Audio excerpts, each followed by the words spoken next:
Hello friends, जय माता दी। कैसे हैं आप सब दोस्तों। पितृपक्ष की शुरुआत हो चुकी है और आज 19 सितंबर अश्विन माह के कृष्ण पक्ष की द्वितीय तिथि है और दूज का श्राद्ध मनाया जाएगा।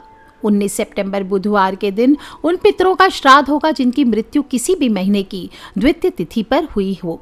और अगर आप व्यापार में घाटे से गुजर रहे हैं, जीवन में ग्रह नक्षत्रों के कारण आपके जीवन में उतार चढ़ाव बहुत ज़्यादा है, नौकरी से लेकर बिजनेस तक आप परेशान हैं, व्यापार में घाटा फेस कर रहे हैं, तो आज पितृपक्ष की द्वितीय तिथि पर आपको पितृ के निमित्त जल दे करके उपाय अवश्य करना चाहिए। आज के दिन आपके पितरों का श्राद्ध करने से अनजाने में किए हुए पापों से मुक्ति मिलती है, अशांत मन को शांति मिलती है, व्यापार में निरंतर चल रहे घाटे पर अंकुश लगता है, धन आगमन के स्रोत बढ़ते हैं और बरकत में वृद्धि होती है। इस बार तो श्राद्ध पक्ष और भी अद्भुत महासंयोग में आए हैं। श्राद्ध पक्ष के दूसरे दिन वृद्धि योग बन रहा है, ध्रुव योग है, उत्तरा भाद्रपद नक्षत्र है और सभी एक साथ आने से महासंयोग है, जिससे इस दिन का महत्व और बढ़ गया है। और कर्क राशि, मेष राशि, सिंह राशि, तुला राशि, धनु राशि समेत 5 राशियों के लिए बहुत ही शुभ परिणाम लेकर के आ रहा है। 19 सितंबर गुरुवार को चंद्रमा मीन उपरांत मेष राशि पर संचार करने वाले हैं। साथ ही गुरुवार का दिन है तो दान, पुण्य, धन और वृद्धि के कारक ग्रह गुरु बृहस्पति और सृष्टि के पालनहार भगवान विष्णु को समर्पित दिन है। तो इस दिन पीली चीजों का दान कीजिए, ये श्रेष्ठ हो जाएगा। इससे आपको भगवान श्रीहरि साथ ही आपके पितरों का आशीर्वाद भी मिलेगा। नियम आपको पता ही है, सुबह सुबह घर में झाड़ू नहीं लगाना है, घर गंदा है तो कपड़े से साफ करना है, पितर को थोड़ा भोजन देना है और जल आदि देने के बाद ही घर में झाड़ू मारना है। सुबह उठने के बाद हो सके तो घर के मुख्य द्वार पर पीले फूलों का छिड़काव कीजिए और पितरों का आवाहन करें। तीर्थों में या घर पर ही स्नान करने के बाद 1 लोटा जल सूरज भगवान को और दक्षिण मुखी होकर के 1 लोटा जल अपने पितर को अर्पित कीजिए।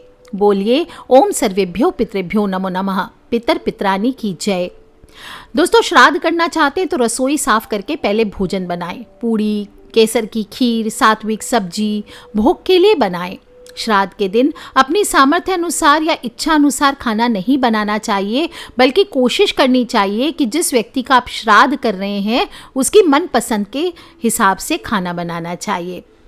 श्राद्ध के दिन कहते हैं उनका स्मरण करने से सूक्ष्म रूप से पितर आपके घर आते हैं और अपनी पसंदीदा भोजन को पाकर तृप्त हो जाते हैं।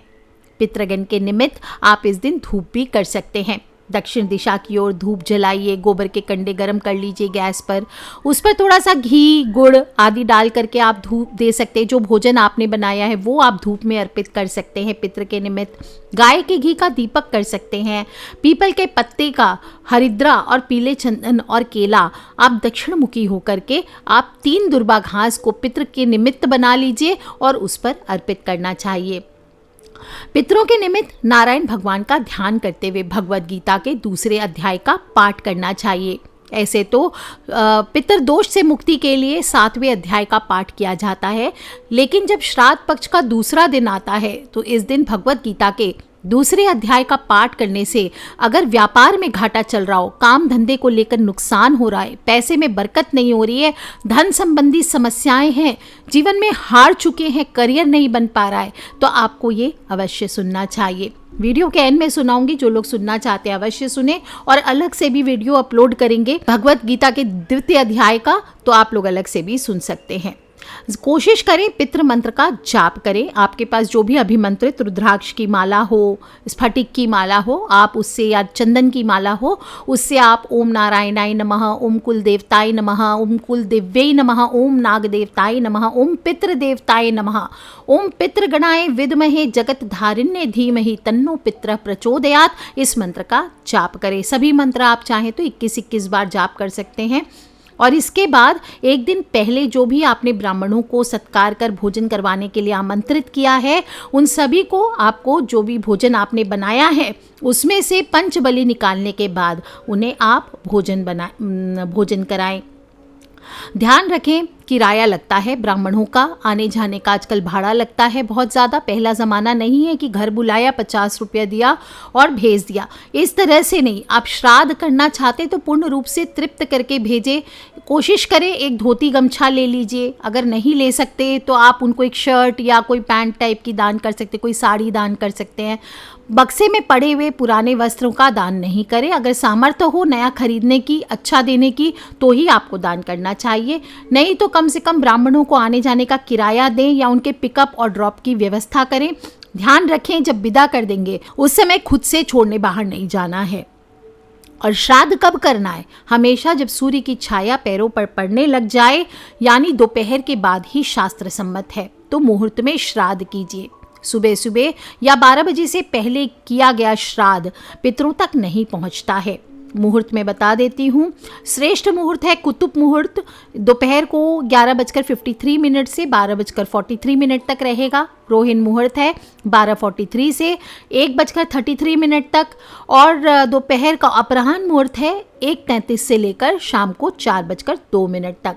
और अगर पॉसिबल नहीं है, आपको जॉब पे जाना पड़ता है, तो कोशिश करें कि टिफ़िन पैक करके ले जाइए और लंच में किसी गरीब को भोजन करवाएं, या किसी प्रॉपर संस्थान में आप अपने पितरों के निमित्त संकल्प और दान दे करके श्राद्ध करवा सकते हैं। ध्यान रहे जहाँ भी कराएंगे सुयोग्य विद्वान ब्राह्मण के जरिए ही श्राद्ध कर्म, पिंडदान, तर्पण आदि करवाना चाहिए। गलत सलत किया गया कर्म उल्टा दोष क्रिएट कर सकता है। या फिर दूसरा ऑप्शन है, अमावस्या के दिन छुट्टी रहती है, और या फिर आप ऑफिस से एक दिन की छुट्टी ले लीजिए और इस दिन घर पे रहकर सभी पितरों का एक साथ श्राद्ध कर्म करें। श्राद्ध पूजा दोपहर के समय करेंगे और योग्य ब्राह्मण की सहायता से मंत्रोच्चार करें। पूजा के पश्चात जल से तर्पण करें। जो भोग लगाया जा रहा है, जो भोजन आपने बनाया है, उसमें से 5 अंश निकाले जाते हैं, जिसको हम पंचबली श्राद्ध कहते हैं। कौन कौन से होते हैं 5? गाय, कुत्ता, चींटी, कौवा और देवताओं के लिए। और इनको भोजन डालते समय अपने अपने पितरों का स्मरण करना चाहिए, मन ही मन उनसे श्राद्ध ग्रहण करने का निवेदन करना चाहिए। देखिए, कुत्ता जो होता है वो जल का प्रतीक होता है, चींटी अग्नि तत्व, कौवा वायु, गौ माता पृथ्वी तत्व और देवता आकाश तत्व का प्रतीक होते हैं। इस प्रकार इन 5 को जब हम आहार देते हैं तो पंच तत्वों के प्रति आभार भी व्यक्त करते हैं। पहला होता है गौ बलि, दूसरा होता है कुकुर बलि, जो दूसरा भाग कुत्ते को खिलाते हैं, वो यमराज का प्रतीक माना जाता है। जो काक बलि होती है वो पितरों की प्रसन्नता का प्रतीक होता है। जो देवादी बलि होती है, चौथा भोग देवताओं को समर्पित होता है। ये भोग आपको कोशिश करना चाहिए किसी कन्या या गौ को ही खिला दे। और पीपली का यानी चींटी बलि। तो ये 5 केले के पत्ते पर आप चाहे तो या 5 थाली में अलग अलग निकाल सकते हैं और फिर एक पत्तल में सारा भोजन रख दीजिए और इनको 5 हिस्सों में बांट दीजिए। हर जीव का अलग अलग मंत्र बोलते हुए अक्षत छोड़ना चाहिए। इस तरह से पंचबली भोग 5 जीवों को समर्पित किया जाता है। ध्यान रखें, जो भी भोजन हो वो ताज़ा हो, बासी भोजन का भोग न लगाए, जूठन डाला हुआ भोजन का भोग नहीं लगाया जाता है। पंचबली नहीं किया जाता है कि घर में छोटा बच्चा है, खाना बना और आपने पहले उसको दे दिया, बाद में आप पंचबली निकाल रहे हैं। ऐसी गलती आपको नहीं करना है। अपने घर में जो भी भोजन इस दिन बनाएंगे वो पहले देवताओं को भोग लगाएं, इसके बाद पितृ की थाली निकालें। और अगर 2 लोगों का श्राद्ध है एक ही दिन में, तो पहले बड़े पितृ की थाली निकालनी चाहिए, उसके बाद उनका श्राद्ध करने के बाद ही छोटे को थाली निकाल करके भोजन देना चाहिए। अगर आपके पास पंचबली की नहीं व्यवस्था है, 5 जीवों को नहीं दे सकते, सिर्फ गौ माता को भोजन दीजिए, क्योंकि कहा जाता है केवल गौ में ही एक साथ पंचतत्व पाए जाते हैं। और इसीलिए हमेशा कहा जाता है पितृपक्ष में गौ माता की सेवा कीजिए, गौदान कीजिए, गौ माता के चारे का दान कीजिए। गौ माँ के रहने के लिए गौशाला आदि बनवाने का खर्चा आप दे सकते हैं। दोस्तों, जो भी करेंगे श्रद्धा से करें, श्रद्धा से किया गया कर्म ही श्राद्ध कहलाता है। और ये पितरों के लिए श्रद्धा से किए गए मुक्ति कर्म को ही हम श्राद्ध कहते हैं। उनको तृप्त करने की क्रिया को ही तर्पण किया जाता है, और तर्पण ही करना है, पिंडदान करना है, जो भी करना है श्रद्धा से कीजिए और दान करें। कुछ नहीं भी कर सकते हैं तो आप खीर पूरी की व्यवस्था नहीं भी कर सकते हैं तो कम से कम एकांत में जाकर पितरों की सच्चे हृदय से प्रार्थना कीजिए। उनको आहुति नहीं दे पाने के लिए क्षमा मांगिए इससे भी पितृ संतुष्ट होते हैं और अपनी पॉकेट के अनुसार, श्रद्धा के अनुसार दान कर दीजिए। और हो सके तो थोड़े से जल दक्षिण दिशा में मुख करके अपने पितरों को अर्घ्य दीजिए। काले तिल अगर उपलब्ध हैं तो काले तिल डाल लीजिए।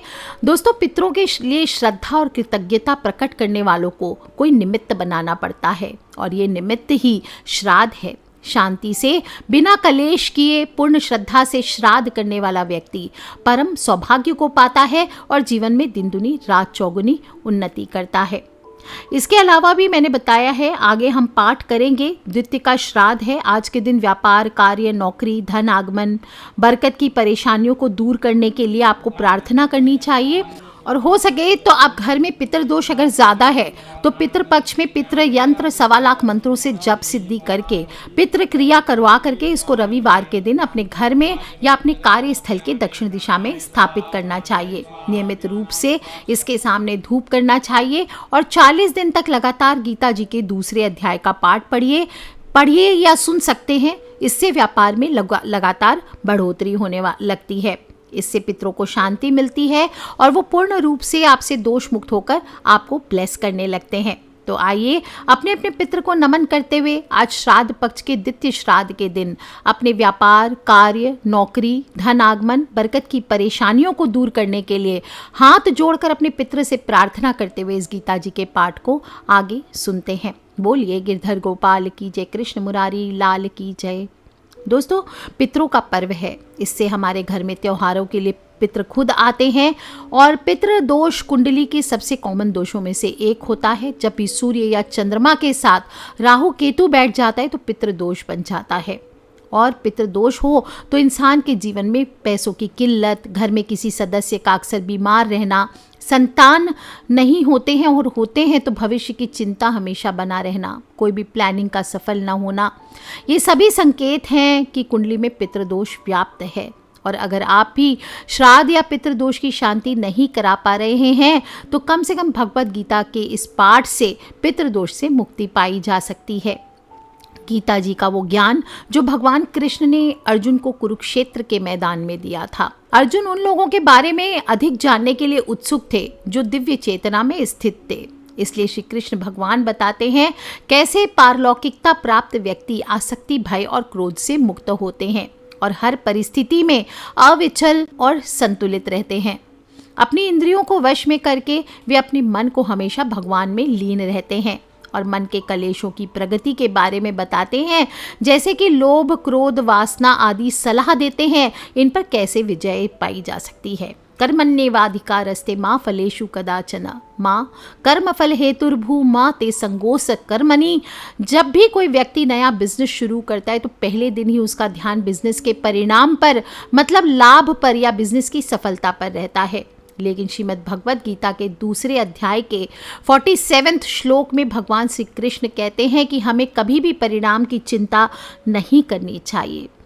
उसकी जगह हमें परिणाम तक पहुंचने की प्रक्रिया पर ध्यान देना चाहिए और ध्यान देकर उसके लिए आप अपना काम करते रहें। कई सारे सफल व्यवसायी भी यही कहते हैं कि हमें अपने बिजनेस को सफल बनाने के लिए सही प्लानिंग के साथ कड़ी मेहनत करनी चाहिए। सफलता अपने आप मिल जाएगी। सांख्य योग है 2 अध्याय और अर्जुन के शोक का कारण संजय कहते हैं, इस प्रकार करुणा से अभिभूत आंसुओं से भरे व्याकुल नेत्रों वाले शोकग्रस्त अर्जुन को देखकर मधुसूदन श्री कृष्ण ने ये शब्द कहे। दोस्तों, हम हिंदी में पाठ कर रहे हैं ताकि आप सभी को आसानी से आप समझ पाएं और अपने जीवन में एक पॉजिटिव बदलाव को लेकर के आ पाएं।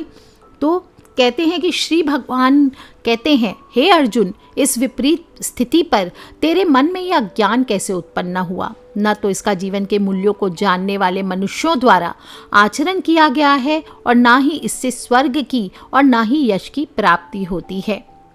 इसलिए हे अर्जुन, तू नपुंसकता को प्राप्त मत हो।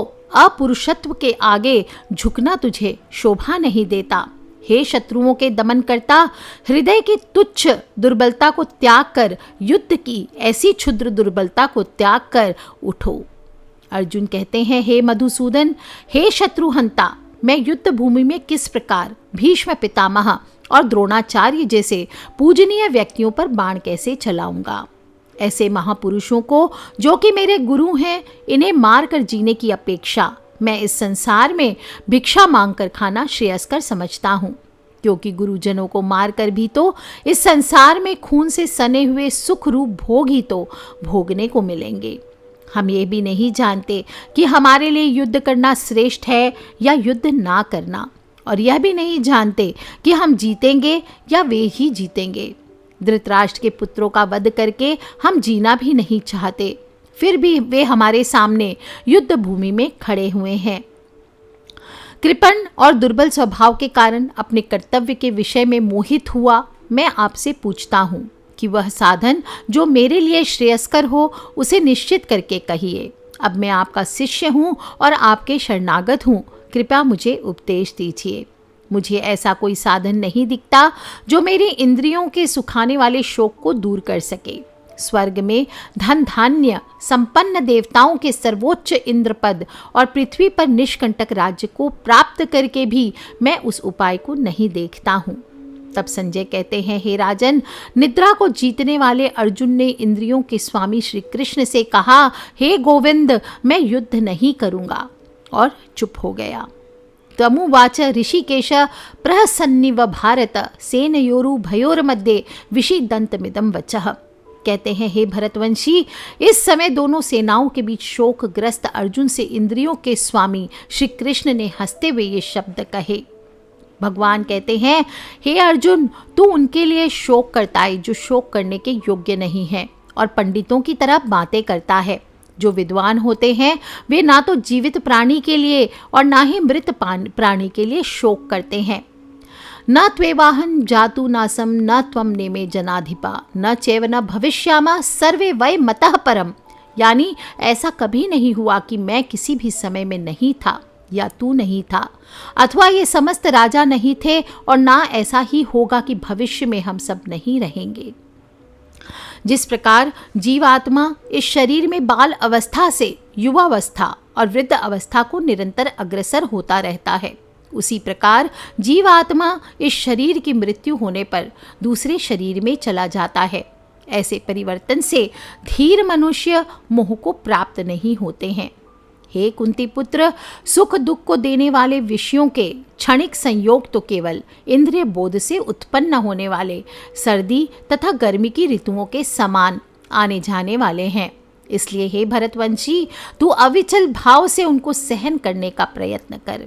हे पुरुष श्रेष्ठ, जो मनुष्य दुख तथा सुख में कभी विचलित नहीं होता है, दोनों परिस्थितियों में समभाव रखता है, ऐसे धीर पुरुष निश्चित रूप से मुक्ति के योग्य होते हैं। तत्वदर्शियों के द्वारा निष्कर्ष निकाल कर देखा गया है कि असत वस्तु शरीर का कोई अस्तित्व नहीं होता है, और सत वस्तु यानी आत्मा में कोई परिवर्तन नहीं होता है। जो सभी शरीरों में व्याप्त है उस आत्मा को ही तू अविनाशी समझ, इसको नष्ट करने में भी कोई सामर्थ्य नहीं है। इस अविनाशी अमाप नित्य स्वरूप आत्मा के ये सब शरीर नष्ट होने वाले हैं, अतः हे भरतवंशी, तू युद्ध कर। जो इस आत्मा को मरने वाला समझता है तथा जो इसको मरा हुआ समझता है, वे दोनों ही अज्ञानी हैं, क्योंकि यह आत्मा वास्तव में ना तो किसी को मारता है और ना ही किसी के द्वारा मारा जाता है। यह आत्मा किसी काल में भी ना तो जन्म लेता है, न मरता है और ना ही जन्म लेगा। यह अजन्मा, नित्य, शाश्वत और पुरातन है। शरीर के मारे जाने पर भी यह नहीं मारा जा सकता है। हे पृथापुत्र, जो मनुष्य इस आत्मा को अविनाशी, शाश्वत, अजन्मा और अव्यय जानता है, वह मनुष्य किसी को कैसे मार सकता है या किसी के द्वारा कैसे मारा जा सकता है। वासांसी जीर्णानि यथा विहाय नवानि गृह्णाति नरोपरानि तथा शरीरानि विहाय जीर्णान्यानि संयाति नवानि देहि। जिस प्रकार मनुष्य पुराने वस्त्रों को त्याग कर दूसरे नए वस्त्रों को धारण करता है, उसी प्रकार आत्मा पुराने तथा व्यर्थ के शरीरों का त्याग कर नए शरीरों को धारण करती है। नैनम छिन्दन्ति शस्त्राणि नैनम दहति पावकः न चैनम क्लेदयन्त्यापो न शोषयति मारुतः। और यह आत्मा ना तो शस्त्र के द्वारा काटी जा सकती है, ना ही अग्नि के द्वारा जलाई जा सकती है, ना जल द्वारा भिगोई जा सकती है, और ना ही वायु के द्वारा इसे हम सुखा सकते हैं। यह आत्मा न तो तोड़ा जा सकता है, न जलाया जा सकता है, न घुलाया जा सकता है, न सुखाया जा सकता है। यह आत्मा तो शाश्वत है, सर्वव्यापी है, अविकारी है, स्थिर है और सदैव एक सी रहने वाली है। यह आत्मा अदृश्य है, अकल्पनीय, अपरिवर्तनीय कहा जा सकता है और इस प्रकार आत्मा को अच्छी तरह जानकर तू शोक करने के योग्य नहीं है। हे महाबाहु, यदि तू हे महाबाहु, यदि तू इस आत्मा को सदा जन्म लेने वाला तथा सदा मरने वाला मानता है तो तू भी इस प्रकार शोक करने योग्य नहीं है। जिसने जन्म लिया है उसकी मृत्यु निश्चित है और मृत्यु के पश्चात पुनर्जन्म निश्चित है। अतः इस बिना उपाय वाले विषय में तू शोक करने योग्य नहीं है। हे भरतवंशी, संपूर्ण प्राणी जन्म से पहले अप्रकट रहते हैं और मरने के बाद भी अदृश्य हो जाने वाले हैं। केवल बीच में ही इन्हें देखा जा सकता है, अतः शोक करने की आवश्यकता नहीं है। कोई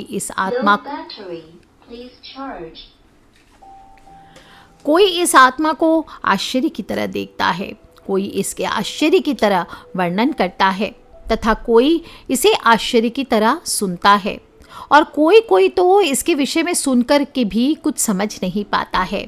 हे भरतवंशी, इस आत्मा का शरीर में कभी वध नहीं किया जा सकता, अतः तुझे किसी भी प्राणी के लिए शोक करने की आवश्यकता है ही नहीं।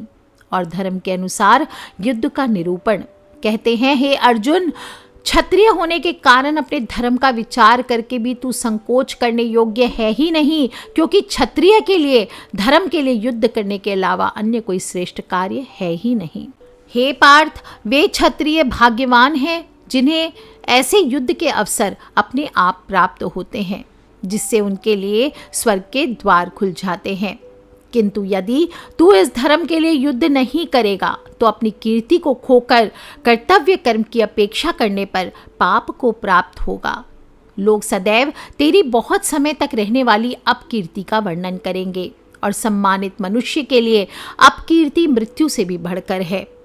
जिन जिन योद्धाओं की दृष्टि में तू पहले सम्मानित हुआ करता है, वे महारथी लोग तुझे डर के कारण युद्ध भूमि से हटा हुआ समझकर तुच्छ मानेंगे। तेरे शत्रु तेरी सामर्थ्य की निंदा करते हुए तुझे बहुत से कटु शब्द कहेंगे। तेरे लिए इससे अधिक दुखदाई और क्या हो सकता है। हे कुंती पुत्र, यदि तू युद्ध में मारा गया तो स्वर्ग को प्राप्त करेगा और यदि तू जीत गया तो पृथ्वी का साम्राज्य भोगेगा।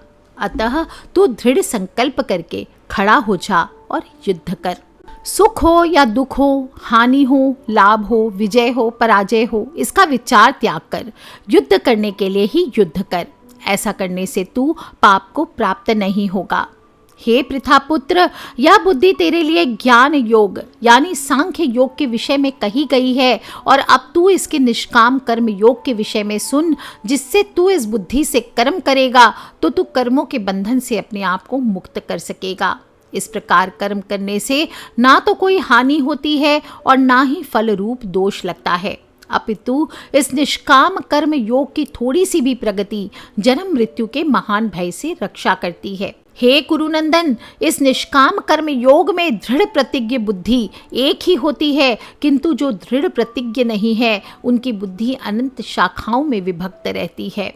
हे पृथापुत्र, अल्पज्ञानी मनुष्य वेदों के उन अलंकारिक शब्दों के प्रति अत्यधिक आसक्त रहते हैं जो स्वर्ग की प्राप्ति, उत्तम जन्म तथा ऐश्वर्य आदि की प्राप्ति के लिए अनेक सकाम कर्म फल की विविध क्रियाओं का वर्णन करते हैं। इंद्रिय तृप्ति और ऐश्वर्यमय जीवन की कामना के कारण वे कहते हैं कि इससे बढ़कर कुछ भी नहीं है।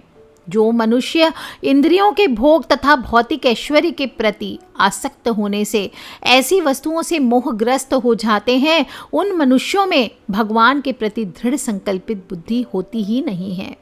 हे अर्जुन, वेदों में मुख्य रूप से प्रकृति के तीनों गुणों का वर्णन हुआ है, इसलिए तू इन तीनों गुणों से ऊपर उठकर हर्ष, शोक आदि द्वंद्वों से रहित तथा सुरक्षा की सारी चिंताओं से मुक्त आत्मपरायण बन। सभी तरफ से परिपूर्ण जलाशय के प्राप्त हो जाने पर छोटे जलाशय के प्रति मनुष्य का जितना प्रयोजन रहता है, ब्रह्म को तत्व से जानने वाले ब्राह्मण का समस्त वेदों से उतना ही प्रयोजन रह जाता है। कर्मण्येवाधिकारस्ते मा फलेषु कदाचन मा कर्मफल हेतुर्भू मा ते संगोस तत्कर्मणि। तेरा कर्म करने में ही अधिकार है, उसके फलों में अधिकार नहीं है। इसलिए तू ना तो अपने आप को कर्मों के फलों का कारण समझ और कर्म न करने में तेरी आसक्ति भी ना हो। हे धनंजय, तू सफलता तथा विफलता में आसक्ति को त्याग कर समभाव में स्थित हुआ अपना कर्तव्य समझकर कर्म कर, और ऐसी समता ही समत्व बुद्धि योग कहलाती है। हे धनंजय, इस समत्व बुद्धि योग के द्वारा समस्त निंदनीय कर्म से दूर रहकर उसी भाव से ऐसी चेतना परमात्मा की शरण ग्रहण कर सकाम कर्म के फलों को चाहने वाले मनुष्य अत्यंत कंजूस होते हैं, और समत्व बुद्धि योग के द्वारा मनुष्य इसी जीवन में अपने आप को पुण्य और पाप कर्मों से मुक्त कर लेता है। अतः तू इसी योग में लग जा, क्योंकि इसी योग के द्वारा ही सभी कार्य कुशलता पूर्वक पूर्ण होते हैं। इस समत्व बुद्धि योग से ऋषि मुनि तथा भक्त सकाम कर्मों से उत्पन्न होने वाले फलों को त्याग कर जन्म मृत्यु के बंधन से मुक्त होकर परम पद को प्राप्त हो जाते हैं। जिस समय में तेरी बुद्धि मोह रूपी दलदल को भली भांति पार कर जाएगी, उस समय तू सुने हुए और सुनने योग्य सभी भोगों से विरक्ति को प्राप्त हो जाएगा, और वैदिक ज्ञान के वचनों को सुनने से विचलित हुई तेरी बुद्धि जब एकनिष्ठ और स्थिर हो जाएगी, तब तू आत्म साक्षात्कार करके उस दिव्य चेतना रूप परमात्मा को प्राप्त हो जाएगा। अर्जुन कहते हैं, हे केशव, आध्यात्म में लीन स्थिर बुद्धि वाले मनुष्य का क्या लक्षण है? वह स्थिर बुद्धि मनुष्य कैसे बोलता है, किस तरह बैठता है और किस प्रकार चलता है? तब श्री भगवान कहते हैं, हे पार्थ, जब मनुष्य मनोरथ से उत्पन्न होने वाली इंद्रिय तृप्ति की सभी प्रकार की कामनाओं परित्याग कर देता है, जब विशुद्ध हुआ उसका मन आत्मा में ही संतोष प्राप्त करता है, तब वह मनुष्य विशुद्ध चेतना में स्थित प्रज्ञ कहा जाता है। दुखों की प्राप्ति होने पर जिसका मन विचलित नहीं होता, सुखों की प्राप्ति की इच्छा जो नहीं रखता, जो आसक्ति हो, भय हो, क्रोध से मुक्त होता है, ऐसा स्थिर मन वाला मनुष्य ही मुनि कहा जाता है। इस प्रकार से इस संसार में जो मनुष्य ना तो शुभ की प्राप्ति से हर्षित होता है, ना अशुभ के प्राप्त होने पर द्वेष करता है, ऐसी बुद्धि वाला पूर्ण ज्ञान में स्थिर हो जाता है। जिस प्रकार कछुआ सब ओर से अपने अंगों को समेट लेता है, उसी प्रकार जब मनुष्य इंद्रियों को इंद्रिय विषयों से सब प्रकार से खींच लेता है, तब वह पूर्ण चेतना में स्थिर होता है। इंद्रियों द्वारा विषयों को ग्रहण न करने वाले मनुष्य के विषय तो मिट जाते हैं, परंतु उनमें रहने वाली आसक्ति बनी रहती है। ऐसे स्थिर बुद्धि वाले मनुष्य की आसक्ति भी परमात्मा का साक्षात्कार करके मिट जाती है। हे अर्जुन, इंद्रियां इतनी प्रबल तथा वेगवान हैं कि जो मनुष्य इंद्रियों को वश में करने का प्रयत्न करता है, उस विवेकी मनुष्य के मन को भी बलपूर्वक वे हर लेती हैं। जो मनुष्य इंद्रियों को पूर्णतया वश में रखते हुए अपनी चेतना को मुझ में स्थिर कर देता है, वही मनुष्य स्थिर बुद्धि वाला कहलाता है। इंद्रियों के विषयों का चिंतन करते हुए मनुष्य की उन विषयों में आसक्ति हो जाती है, और ऐसी आसक्ति से उन विषयों की कामना उत्पन्न होती है, और कामना में विघ्न पड़ने से क्रोध उत्पन्न होता है। क्रोध से अत्यंत पूर्ण मोह उत्पन्न होता है। मोह से स्मरण शक्ति में भ्रम उत्पन्न होता है, और स्मरण शक्ति में भ्रम हो जाने से मनुष्य की बुद्धि नष्ट हो जाती है, और बुद्धि के नष्ट होने से मनुष्य का अधोपतन हो जाता है। किंतु सभी राग द्वेष से मुक्त रहने वाला मनुष्य अपने इंद्रियों के संयम द्वारा मन को वश करके भगवान की पुण्य कृपा को प्राप्त कर सकता है। इस प्रकार भगवान की कृपा प्राप्त होने से संपूर्ण दुखों का अंत हो जाता है, और तब उस प्रसन्न चित्त मन वाले मनुष्य की बुद्धि शीघ्र ही एक परमात्मा में पूर्ण रूप से स्थिर हो जाती है। जिस मनुष्य की इंद्रियां वश में नहीं होती है, उस मनुष्य की ना तो बुद्धि स्थिर होती है, ना मन स्थिर होता है, और ना ही शांति प्राप्त होती है। उस शांति रहित मनुष्य को सुख किस प्रकार संभव है? जिस प्रकार पानी पर तैरने वाली नाव को वायु हर लेती है, उसी प्रकार विचरण करती हुई इंद्रियों में से किसी एक इंद्रिय पर अगर मन निरंतर लगा रहता है तो वह एक इंद्रिय ही उस मनुष्य की बुद्धि को हर लेती है। हे महाबाहु, जिसकी इंद्रियां अपने अपने विषयों से सभी प्रकार से विरक्त होकर उसके वश में रहती है, उसी मनुष्य की बुद्धि स्थिर रहती है। या निशा सर्वभूतानां तस्याम जागृति संयमी यस्याम जागृति भूतानि सा निशा पश्यतो मुने है। जो सभी प्राणियों के लिए रात्रि के समान है, वह बुद्धि योग में स्थित मनुष्य के लिए जागने का समय होता है, और जो समस्त प्राणियों के लिए जागने का समय होता है वह स्थिर प्रज्ञ मुनि के लिए रात्रि के समान होता है। जिस प्रकार अनेकों नदियां सभी ओर से परिपूर्ण दृढ़ प्रतिष्ठा वाले समुद्र में समुद्र को विचलित किए बिना ही समा जाती है, उसी प्रकार सभी इच्छाएं स्थित प्रज्ञ मनुष्य में बिना विकार उत्पन्न किए ही समा जाती है, और वही मनुष्य परम शांति को प्राप्त होता है, ना कि इंद्रिय सुख को चाहने वाला। जो मनुष्य समस्त भौतिक कामनाओं का परित्याग कर इच्छा रहित, ममता रहित और अहंकार रहित रहता है, वही परम शांति को प्राप्त कर सकता है। तो हे पार्थ, यह आध्यात्मिक जीवन ब्रह्म की प्राप्ति का पथ है, जिसे प्राप्त करके मनुष्य कभी मोहित नहीं होता। यदि कोई जीवन के अंतिम समय में भी इस पथ पर स्थित हो जाता है, तब वह भगवत प्राप्ति करता है। हे पार्थ, ज्ञानी आत्मा की स्थिति ऐसी होती है कि उसे प्राप्त करके मनुष्य कभी भी मोह में नहीं पड़ता। मृत्यु के समय भी इस चेतना में स्थित होकर मनुष्य जीवन मरण के चक्र से मुक्त हो जाता है और भगवान के परम धाम को प्राप्त करता है। तो बोलिए श्रीमद् भगवान विष्णु की जय, कृष्ण भगवान की जय। इस प्रकार से उपनिषद, ब्रह्म विद्या तथा योग शास्त्र रूप श्रीमद् भगवद गीता के श्री कृष्ण अर्जुन संवाद में गीता सार योग नाम का दूसरा अध्याय संपूर्ण होता है। हरिओम तत्सत। आज के लिए इतना ही।